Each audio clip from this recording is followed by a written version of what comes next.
ಬೇಕು amateur dramas ಎಲ್ಲ ಇರುತ್ತಲ್ಲ ಅಂದ್ರೆ ಕೆಲವೊಂದ್ಸಲ ನೋಡ್ತಾ ಇದ್ದಾಗ ಡ್ರಾಮಾಗಳಂತಂದ್ರೆ ಡಬಲ್ ಮೀನಿಂಗ್ ಅನ್ನೋ ಪ್ರಶ್ನೆಗಳು ಬಂದ್ಬಿಡುತ್ತೆ. ಸೊ ಏನ್ ಹೇಳ್ತೀರಾ ಆಡಿಯನ್ಸಿಗೆ, ಯಾವ್ಯಾವ ತರಹದ ಡ್ರಾಮಾಗಳಿರುತ್ತೆ? ನೀವು ಮಾಡುವಂತ ಡ್ರಾಮಾಸ್ ಯಾವುದು? ಈಗ ನಾವು ಮಾಡುವಂಥದ್ದಂತೂ ವಿಶೇಷವಾಗಿ ಫ್ಯಾಮಿಲಿ ನೋಡುವಂಥ ಡ್ರಾಮಾ. ನಮ್ಮಂಥ ಏನು ಸರ್ವಿಸ್ ಕಂಪ್ನಿಗಳಿದಾವೆ, ಕೆಲವೊಂದಿಷ್ಟು 8-10 ಕಂಪ್ನಿಗಳು, ಅವರೆಲ್ಲ ಕಮರ್ಷಿಯಲ್ ಆಗಿ ವಿಚಾರ ಮಾಡಿ ಅದನ್ನು ಮಾಡಬೇಕಾಗುತ್ತೆ. ಯಾಕಂತಂದ್ರೆ ಜನ ದುಡ್ಡು ಕೊಟ್ಟು ನೋಡೋಕೆ ಬರ್ತಾ ಇದ್ದಾರೆ.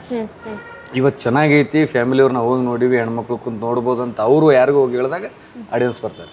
ಸೊ ನಮ್ಮ ಸರ್ವಿಸ್ ಕಂಪ್ನಿಯವ್ರು ಆಲ್ಮೋಸ್ಟ್ ಆಲ್ ಡಬಲ್ ಮೀನಿಂಗ್ಸ್ ಮಾತಾಡಲ್ಲ. ಅದರಲ್ಲೂ ಇರ್ತವೆ, ಎಲ್ಲನೂ ಚೆನ್ನಾಗಿರೋ ಮೂವಿ ಮಾಡಲ್ಲ. ಒಬ್ಬನು A ಗ್ರೇಡ್ ಮೂವಿ ಮಾಡ್ತಾನೆ, ಒಬ್ಬನು B ಗ್ರೇಡ್ ಮೂವಿ ಮಾಡ್ತಾನೆ. ಆ ಥರ ನಮ್ಮ ಡ್ರಾಮಾ ಕಂಪ್ನಿಯಲ್ಲಿ ಒಂದಿಷ್ಟು ಇದ್ದಾರೆ.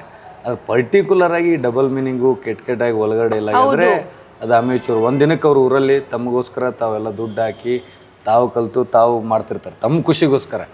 ಸೊ ಅವ್ರಿಗೆ ಯಾರ್ದು ಕ್ಯಾರಿಯರ್ ಆಗಿ ಇಲ್ಲಿ ಯೂಟ್ಯೂಬಲ್ಲಿ ಸೋಷಿಯಲ್ ಮೀಡಿಯಾಲೆಲ್ಲ ಅದನ್ನ ನೋಡ್ತಾ ಇದ್ದಾಗ ರಂಗಭೂಮಿನೇ ಬೇರೆ, ಇದೇನಿದು ಅಂತ ಅನ್ಸ್ಬಿಡುತ್ತೆ. ಹೌದು, ನಾವು ಅದಕ್ಕೆ ಭಾಳ ಸಲ ಮೀಟಿಂಗ್ ಮಾಡಿದ್ದೀವಿ. ಆಮೇಲೆ ನಾನು ಎಂಟೈರ್ ಕರ್ನಾಟಕದ ಗೌರವಾಧ್ಯಕ್ಷ ಕಲಾವಿದರ ಸಂಘದ, ಅದ್ರ ಬಗ್ಗೆ ಸಾಕಷ್ಟು ಸಲ ಚರ್ಚೆ ಮಾಡಿದ್ದೀವಿ.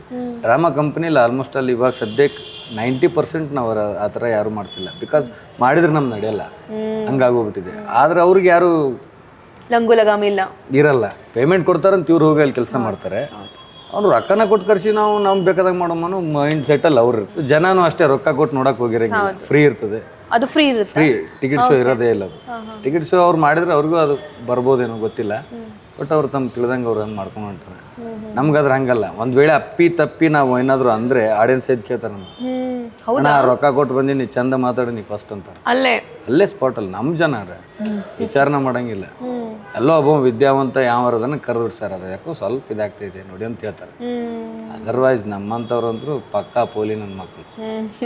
ಕೆಟ್ಟದ್ದು ಬಂದ್ರು ಹಂಗೆ ಹೇಳ್ತಾರೆ, ಒಳ್ಳೇದು ಬಂದ್ರು ಹಂಗೆ ಸಪೋರ್ಟ್. ಅಲ್ಲೇ ಬಂದು ತೆಗೆದು 1000 ರೂಪಾಯಿ ಕೊಟ್ಟ ಬಿಡ್ತಾರೆ ವಿಚಾರ ಮಾಡೋದು. ಆ ಥರ ಜನ. ಬಟ್ ಈಗ ಅಮೇಚೂರ್ದಿಂದ ಒಂಚೂರು ಅಮೇಚೂರ್ ಆಗಿರ್ಬೋದು. ಇತ್ತೀಚೆಗೆ ಬಂದಿರುವಂಥ ಜಾನಪದ ಅಲ್ಲ ಸರ್, ಅದು ಜನಪದ ಅಲ್ಲ. ಅದು ಅಲ್ಲ, ಅದೇ ಆಕ್ಚುಲಿ ಅದನ್ನ ಅವ್ರ ಬಾಯಿಗೆ ಜನಪದ ಆಗ್ಬಿಡುತ್ತೆ. ಹೌದು, ಅದು ವಲ್ಗಾರಿಟಿ ಇದ್ದಷ್ಟು ಜನಪದ ಹಾಡು ಅಂತ ಅಂದ್ಬಿಟ್ಟು ಅದನ್ನ ನೋಡಿದಾಗ ಥೂ ಅನ್ಸ್ಬಿಡುತ್ತೆ. ನಾವು ಎಷ್ಟು ಸಲ ಅದನ್ನ ಅಪೋಸ್ ಮಾಡಿದೀವಿ. ಆ ಥರ ಎಲ್ಲ ಸಾಂಗ್ಗಳು, ಆ ಥರ ಎಲ್ಲ ಡೈಲಾಗ್ಸ್ಗಳು. ಮುಂಚೆಲ್ಲ ನಾವು ಸಿನಿಮಾದ ಡೈಲಾಗ್ಸ್ಗಳು, ಸಿನಿಮಾದ ಸಾಂಗ್ಗಳು ಹಾಕ್ತಿದ್ವಿ. ನಾವು ಇವತ್ತಿಗೂ ಸಿನಿಮಾದ ಯೂಸ್ ಮಾಡ್ತೀವಿ. ಆ ಥರ ಯಾವುದು ಜನಪದ ಮಾಡಿಲ್ಲ.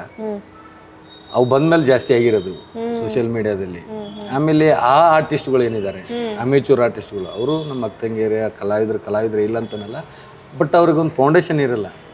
ನೀನು ಹಿಂಗೇ ಮಾಡಬೇಕು, ನೀನು ಹಿಂಗೇ ಕಲಿಬೇಕು ಅಂತೇಳಿ. ನೋಡೋಕೆ ಚೆನ್ನಾಗಿದ್ಲ, ಒಂದು 4 ಡೈಲಾಗ್ ಮಾತಾಡ್ತಾಳ, ದುಡ್ಡು ಕೊಡ್ತಾರೆ, ಕರ್ಸ್ಕೊಂಡು ಊರಲ್ಲಿ ಮಾಡಿಸ್ಕೊತಾರೆ. ಅವಳಿಗೆ ಆ ಊರಲ್ಲಿ ನಾಳೆ ಇರಲ್ಲ, ಅವಳು ಮತ್ತೆ ಮಾರಸ್ ಬೇರೆ ಊರಿಗೆ ಇರ್ತದೆ. ಅವಳಿಗೆ ಯಾವುದೇ ರಿಸ್ಟ್ರಿಕ್ಷನ್ ಇರಲ್ಲ, ಬಾಯಿಗೆ ಬಂದಿದ್ದೇ ಮಾತಾಡ್ತಾರೆ. ಅದು ಒಂದಂತೂ ಓಪನ್ ಸ್ಟೇಜ್ ಅಲ್ಲಿ ಎಷ್ಟು ವಲ್ಗ್ಯಾರಿಟಿ, ಎಷ್ಟು ಡಬಲ್ ಮೀನಿಂಗ್ ನೋಡಿದೆ ಅಂತಂದ್ರೆ ಅದು ಕಂಪ್ಲೀಟ್ಲಿ ಹಾಸಿಗೆ ಬಗ್ಗೆನೇ ಇತ್ತು. ನಾನು ಜರ್ನಲಿಸ್ಟ್ ಆಗಿರೋದ್ರಿಂದ ಯಾವ ಮುಚ್ಚುಮರೇನೂ ಇಲ್ಲ. ಬಟ್ ಡ್ರಾಮಾಸ್ಗಳಲ್ಲಿ ಆಕ್ಚುಲಿ ಹಂಗೆ ಇರ್ತಿರ್ಲಿಲ್ಲ ಅಥವಾ ಇರೋದಿಲ್ಲ. ಇವತ್ತು ನೀವು ತೆಗೆದು ನೋಡಿ, ಅದು ನೋಡಿದಿರಲ್ಲ, ಯಾವುದು ಸ್ಕ್ರಿಪ್ಟ್ ಅಲ್ಲಿ ಇಲ್ಲದೆ ಇರೋದು. ಸೊ ಅಂತ ಸ್ಕ್ರಿಪ್ಟ್ ಹೆಂಗಾದ್ರೂ ಮಾಡೋಕ್ಕಾಗೋದಿಲ್ಲ. ಇವರು ಆರ್ಟಿಸ್ಟ್ಗಳು ಅಲ್ಲಿ ಕ್ರೌಡನ್ನು ಇಂಪ್ರೆಸ್ ಮಾಡೋಕ್ಕೂ ಅಥವಾ ಇನ್ಯಾರನ್ನ ಇಂಪ್ರೆಸ್ ಮಾಡೋಕ್ಕೂ ಆ ಥರ ಎಲ್ಲ ಮಾತಾಡಿ ಮತ್ತು ನೆಕ್ಸ್ಟ್ ಇಯರ್ ನನ್ನೇ ಕರ್ಸ್ಕೊಳ್ಳೋ ಒಂದು ಉದ್ದೇಶನೂ ಇರ್ತೈತೆ ಅವ್ರಿಗೆ ಸಪೋರ್ಟ್ ಆಗೋ ಥರ, ಅವ್ರಿಗೆ ಅನುಕೂಲ ಆಗೋ ಥರ ಡೈಲಾಗ್ಗಳು ಮಾತಾಡಿದ್ರೆ ನೆಕ್ಸ್ಟ್ ಇಯರ್ ನನ್ನೇ ಇನ್ವೈಟ್ ಮಾಡ್ತಾರೆ. ಸೊ ಆ ಥರ ವಿಚಾರ ಮಾಡ್ತಾರೆ ಹೊರತಾಗಿ ನಮ್ಮ ಥರ ವಿಚಾರ ಮಾಡಲ್ಲ ಆರ್ಟಿಸ್ಟ್ಗಳು.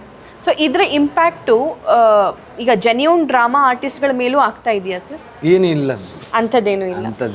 ಅವ್ರಿಗೆ ನಮಗೆ ಅನ್ನೋ ಥರ ಇದೆ. ಯಾಕಂದ್ರೆ ಜನರಿಗೂ ಈಗ ಗೊತ್ತಾಗ್ಬಿಟ್ಟಿದೆ, ಪ್ರತಿನಿತ್ಯ ಮಾಡೋರು ಯಾರು, ವಾರಕ್ಕೊಮ್ಮೆ ಬಂದು ಮಾಡೋರು ಯಾರು, ಆ ಥರ ಗೊತ್ತಾಗಿರೋದ್ರಿಂದ. ಸೊ ಅವ್ರಿಗಿರೋ ವ್ಯಾಲ್ಯೂ ಬೇರೆ, ನಮಗಿರೋ ವ್ಯಾಲ್ಯೂ ಬೇರೆ. ನಮ್ಮನ್ನು ಒಂಥರ ಹೆಂಗೆ ನೋಡ್ಬೇಕು ಹಂಗೆ ನೋಡ್ತಾರೆ, ಅವ್ರನ್ನ ಯಾವ ಥರ ನೋಡ್ಬೇಕು ಹಂಗೆ ನೋಡ್ತಾರೆ. ನಾವು ಯಾರು ಅಂತ ಗೊತ್ತಿಲ್ಲದೆ ಇದ್ರು ನಮ್ಮ ಕ್ಯಾರೆಕ್ಟರ್ ಮುಖಾಂತರ ತೋರಿಸೋ ಪ್ರಯತ್ನ ನಾವು ಮಾಡ್ತೀವಿ. ನಾವು ಹಿಂಗಪ್ಪ, ನಾವು ಹಿಂಗೆ ಬದುಕ್ತಾ ಇದ್ದೀವಿ ಅಂತೇಳಿ. ಅವ್ರಿಗೆ ಅದು ಯಾವುದೂ ರಿಸ್ಟ್ರಿಕ್ಷನ್ ಇರಲ್ಲ. ಇವತ್ತು ಮಾಡಿದೆ, ನಾಳೆ ಹೊಂಟೆ. ಸೊ ಅಂಥವ್ರಿಂದ ಒಂಚೂರು ರಂಗಭೂಮಿಗೆ ಇದಾಗ್ತಾಯಿದೆ.